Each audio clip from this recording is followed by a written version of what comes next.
a pergunta que a gente deveria fazer não é o mundo que eu quero deixar para os meus filhos. A gente erra a ordem, né? Eu tento praticar a pergunta dizendo qual o filho ou os filhos que eu quero deixar para o mundo. Para quem não me conhece, me chamo Fábio Baioco, pediatra, neurologista infantil e pai do Mateu e do Conrado. Neste momento o Mateu tem 2 anos e 5, o Conrado está fazendo 8. Por que eu vou acabar apresentando eles junto comigo? Porque apesar de eu ter uma boa bagagem acadêmica, muitas coisas do dia a dia eu ainda estou aprendendo com eles. O desenvolvimento começa desde que a gente sabe que vai ser pai e mãe. Nesses primeiros anos de vida, os pais ou cuidadores têm um papel de modelagem, eles são estimuladores, são através da imitação, dos exemplos, né? Não é disciplina. Eu posso dar um exemplo de 2 ou 3 dias atrás na minha casa. Então o Mateu com 2 anos e 4, ele acho que ele tem descendência grega, né? Apesar do sobrenome italiano. Ele viu um copo, olhou para o copo, olhou para sua mãe, Vitória, pegou o copo, atirou no chão. Achou muito bonito o barulho do caco, né? Ela, guri, sai daqui. Ele foi, né? Tinha um segundo copo, ele olhou e atirou, né? Mas essa história é por quê, né? Porque a gente pode ter várias, como dizer assim, atitudes, né? Eu posso olhar pro meu filho e dizer, filho, tu vai pagar esse copo, tu vai ficar de castigo, né? Tu não faz isso. Mas eu duvido que se fosse um amigo nosso que chegasse na nossa casa e quebrasse um copo, que a gente diria, tu vai ficar de castigo, tu vai pagar o nosso copo. Tô falando isso porque hoje eu aprendo que muitas vezes em casa é onde a gente trata talvez as pessoas de uma forma muito diferente, às vezes pior do que a gente trata os estranhos na rua. A gente pede licença, a gente diz obrigado, mas pro nosso filho é obrigação, não me pergunta. As crianças, elas estão num ambiente que já é hiper estimulado, né? Onde às vezes tem pais que estão estressados, cansados e correndo, e a criança só vai replicar aquilo, né?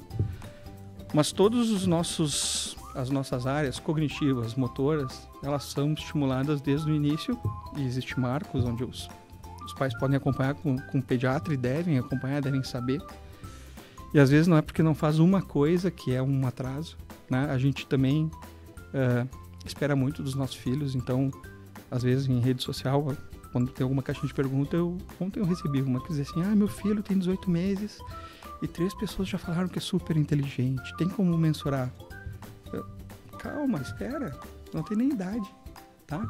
É que talvez hoje as crianças são tão limitadas, porque cada vez ambientes menores, sem contato com outras crianças, excesso de tela, falta de convívio com outras crianças, que aquela que faz um pouquinho mais, ela já faz muito, né? A gente pode começar isso quando a gente canta, quando a gente lê para os nossos filhos, quando a gente senta para montar bloco, quando a gente permite que ele coma e se suja, quando a gente permite que daqui a pouco ele derrube um copo que não é por gosto, mas foi sem querer, tá? Que ele se molhe, tá? Então, os pais são os primeiros modeladores, são os primeiros estimuladores. E por que isso é importante? Habilidades sociais e socioemocionais. A criança vai replicar na rua o que vê dentro de casa.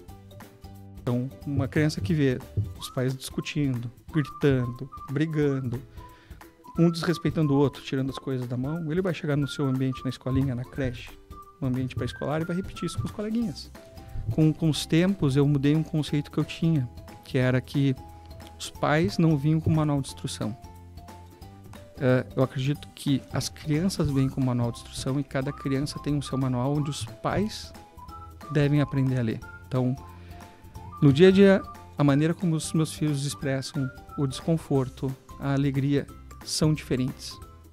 E eu tive que aprender, e eu venho aprendendo, que a maneira que eu me comunico, que eu lido com um, é diferente da maneira como eu lido com outro. Talvez esse seja um dos grandes desafios hoje. A gente quer colocar as crianças em padrões.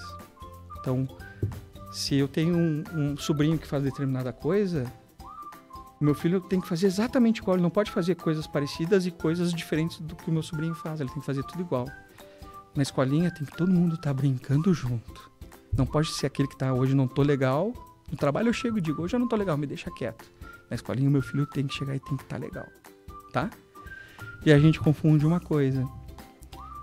Em algumas janelas, a questão de interação com os pares, os socioemocionais, é uma janela que se abre aos 3 anos. Então, até os 3 anos, a gente espera que a criança brinque perto de outra criança, mas ela não tem a mínima noção que a outra criança está ali, que pode brincar com ela, e nem que ela pode pegar e trocar o brinquedo com a outra criança. E depois dos 3 anos, ela começa a querer brincar com aquela outra criança que está próximo e trocar. Por quê? Porque às vezes na escolinha, creche, para a escola, a gente vê isso. Tem uma criança que tem 2 anos e 7, mas na mesma turma tem um outro menininho que tem 3 anos e 13 e 3 anos e 4. Aí chama a mãe e diz assim, porque o seu filho não está interagindo com os coleguinhas. Só que lá não se dá por conta que essa criança ela ainda não tem a capacidade de ver o outro como alguém que eu vou chegar para brincar. Os outros 2 que tem 3 anos e 13 e 3 anos e 4, tem. Então a gente tem esquecido que as pessoas são individuais, apesar de que tem tempo para fazer determinadas coisas. A birra dos 2 anos, que é uma fase onde a criança demonstra aquilo que ela tem vontade de fazer. Às vezes a gente quer... fulaninho tá mexendo lá no armário. Começa a gritar, fulaninho, não abre, não mexe, me estressa. Aí o fulaninho abre. Seria muito mais simples eu ali, pego o fulaninho, coloco ele num outro lugar, mostro um brinquedo, tiro ele do foco. Mas a gente escolhe sempre o mais fácil, né? É a mesma questão que a gente está perdendo com algumas capacidades. Por exemplo, memória e atenção. Tá? Eu vou além. Antigamente a gente treinava foco, memória e atenção. Então eu vou dar um exemplo meu, certo? Sem dizer a minha idade. Há uns 20 anos atrás, provavelmente eu saberia inúmeros telefones de cabeça. Eu sabia o telefone da minha casa, o telefone do trabalho do meu pai, da minha mãe, da escola, do primo, da avó, do coleguinha A, do coleguinha B. Hoje eu mal sei o meu telefone de cabeça. Por quê? Eu tenho um bichinho chamado smartphone, que eu tenho tudo gravado, então eu não preciso mais memorizar. Só que antigamente eu tinha que, além de memorizar os números e lembrar, eu treinava quando eu discava ou teclava. E se eu errasse, eu tinha que voltar. Eu estava treinando atenção, treinando frustrar, perder, memória, esperar. Quantas vezes a gente escuta um áudio uma vez ou duas porque a gente não tem paciência para escutar o tempo todo do outro? Mas a gente quer que o nosso filho espere e que não tenha a Terceira Guerra Mundial entre uma propaganda e outra do YouTube. Certo? Então acaba sendo uma mudança. Por quê? Porque os nossos filhos nos veem fazendo isso e eles já estão incorporados num ambiente onde eles não treinam mais memória, não treinam mais concentração, não treinam mais foco, né? É um desafio? É. Mas toda vez que a família sentar mais no chão, toda vez que a família tiver mais tempo mexendo nos alimentos, preparando, do que abrindo o saco, tá? Eu estou promovendo um ambiente que é de qualidade, um ambiente que ele é estimulador, é um ambiente onde que muitas vezes os filhos acabam também mudando os pais. Me perguntar assim, Fábio, talvez qual é o maior desafio hoje em relação à paternidade e maternidade? Um deles talvez seja aquela síndrome de Gabriela, né? Eu nasci assim, eu sou assim e vou viver assim. A pergunta que a gente deveria fazer não é o mundo que eu quero deixar para os meus filhos. A gente erra a ordem, né? Eu tento praticar a pergunta dizendo qual o filho ou os filhos que eu quero deixar para o mundo, certo? E quando eu pergunto isso, é um exercício de automudança no sentido de autoconhecimento e aprimorar. Porque se eu quero deixar crianças melhores para o mundo, significa que eu tenho que me tornar uma pessoa melhor. A gente vai estar modelando, a gente vai estar dando exemplo, a gente vai estar criando repertório para essa criança ter subsídio socioemocional, ter habilidade motora, habilidades cognitivas, para ser pessoas que vão estar no ambiente com outras pessoas e saber gerenciar suas emoções, então saber ser flexível, saber quando perde ou que não consegue, não é que o mundo terminou, usar aquilo não de uma maneira ruim, mas usar aquele evento e ver as coisas positivas que podem ser tiradas dali. Eu vou criar crianças que sabem o valor das coisas, que as coisas não são descartáveis, porque hoje os nossos relacionamentos, os nossos produtos, tudo é meio que descartável. A gente não dá mais valor às coisas. Todas essas coisas, elas começam desde pequenininho, quando as crianças veem os seus pais, a maneira como eles tratam os seus pais, como eles tratam o seu esposo, a sua esposa, como ele trata o seu outro filho, como ele trata a pessoa que recebeu ele na portaria de um prédio, a pessoa que daqui a pouco abriu a porta do carro para ele, a pessoa que recebeu o dinheiro num caixa, tá? A gente está modelando nossos filhos. A gente acha que melhorar a habilidade de filho é botar numa aula de desenho, numa aula de piano, num instrumento musical, vou botar numa aula de matemática. Não. Tá? As coisas mais importantes são aprendidas no dia a dia.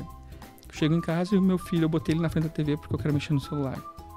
Quando ele vê que daqui a pouco eu deixei o telefone celular para brincar com ele, ele vai se achar uma pessoa importante, né? Existe até uma contradição sobre isso, assim, do que seria o deixar ou não deixar a criança chorar, né? Tem pessoas que dizem assim, tem que deixar porque ele vai aprender e aí ele vai parar de chorar. Tem outras pessoas que dizem assim, teu filho tá chorando para chamar a tua atenção.